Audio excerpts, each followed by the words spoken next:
Alors, je vais introduire donc cette première thématique avec évidemment un document que vous êtes censés tous connaître maintenant aujourd'hui. Donc, c'est cette fameuse charte qui a trouvé naissance donc l'été dernier, un 4 juillet. Donc, pour certains, c'est une fête nationale. Pour nous, ça a été la signature d'un document qui doit être normalement, et c'est le thème, un petit peu la volonté que j'ai aujourd'hui, tout simplement de vous dire que c'est un début, c'est un commencement. Alors en quelques mots pour vous introduire cette charte, d'abord sa naissance, au départ c'est une réflexion commune. On a mis autour de la table un certain nombre de producteurs de différents horizons.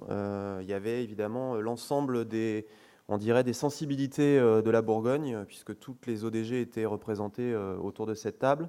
Un certain nombre de consultants, de techniciens, évidemment aussi la famille du négoce, qui, comme vous le savez aussi aujourd'hui, est très impliquée dans la production sur le terrain viticole. Et donc cette volonté tout simplement de ne plus se cacher derrière d'éventuels paravents, la réalité doit être évidente. Nous devons changer nos pratiques et nous devons également évidemment prendre non pas un temps de réaction par rapport à une pression sociétale, parce que ça, c'est bien, mais la réaction, ça nous amène parfois à surréagir. Il faut aussi anticiper et probablement préparer le terrain pour la viticulture de demain, et c'est-à-dire aller beaucoup plus loin que de dire, voilà, on nous demande de faire ci, ben on va changer ça, et puis ainsi de suite. C'est pas comme ça qu'il faut qu'on avance. Il faudra qu'on soit beaucoup plus imaginatif que cela et se préparer à une viticulture, évidemment, qui doit être la plus durable possible. Alors, cette réflexion, elle a évidemment amené à faire ressortir un certain nombre de thèmes, d'envie, de volonté. C'est ce qui est aujourd'hui écrit noir sur blanc dans cette charte. Et elle a également permis d'établir un plan d'action. Alors, je crois que Charlotte de la CAVB viendra nous présenter ce plan d'action. Donc, moi, je vais pas rentrer dans le détail de ces différentes actions qui sont proposées et qui sont en train de se développer sur le terrain. Mais avant tout, vous expliquer un petit peu le contexte, encore une fois, dans lequel cette charte est arrivée. Alors, à l'issue de cette réflexion, évidemment, aujourd'hui, on a un besoin de concertation, c'est-à-dire que toutes ces idées, toutes ces thématiques, on a évidemment commencé à les partager, à les expliquer sur le terrain. Je crois que vous avez pu assister à un certain nombre de réunions qui ont été faites de présentation de cette charte pour les différents producteurs via les différents vignobles.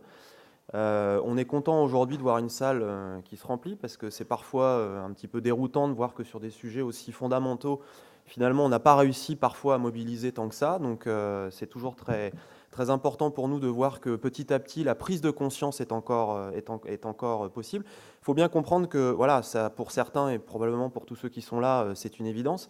Mais je crois qu'il y a encore besoin de faire prendre conscience à un certain nombre d'intervenants, à un certain nombre d'exploitants, que voilà, c'est un sujet. C'est-à-dire qu'il y a des gens qui peuvent être très en avance sur le sujet, qui ont voilà, qui ont déjà anticipé, qui ont déjà changé, qui ont déjà des pratiques parfois très différentes de la pratique, on va dire, habituelle.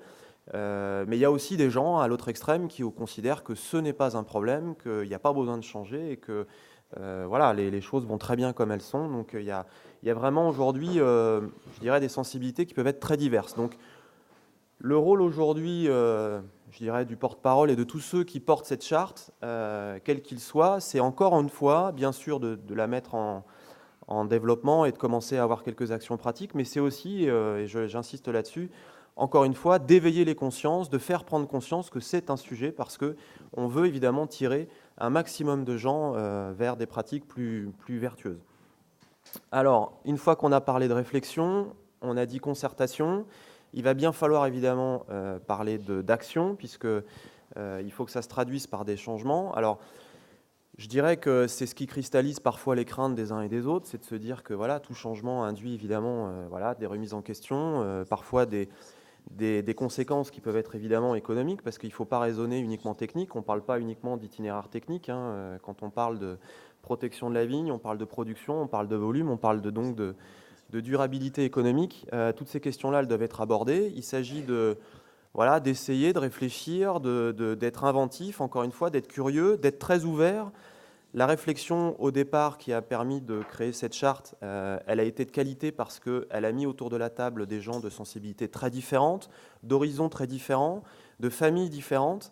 C'est cette curiosité, c'est cette ouverture à tous les niveaux, y compris dans le développement de cette charte sur le terrain, qui permettra son efficacité et permettra d'avoir des résultats tangibles. Il faut garder cet esprit de curiosité et d'ouverture vers l'ensemble des gens qui veulent bien nous aider à mettre en place cette charte. Il ne faut pas se leurrer non plus. Cette charte, elle s'est voulue extrêmement, on va dire, volontaire, basée uniquement sur l'envie de bien faire. Elle n'est pas contraignante. Hein. Rien ne nous oblige à changer, très clairement, aujourd'hui. Rien dans cette charte.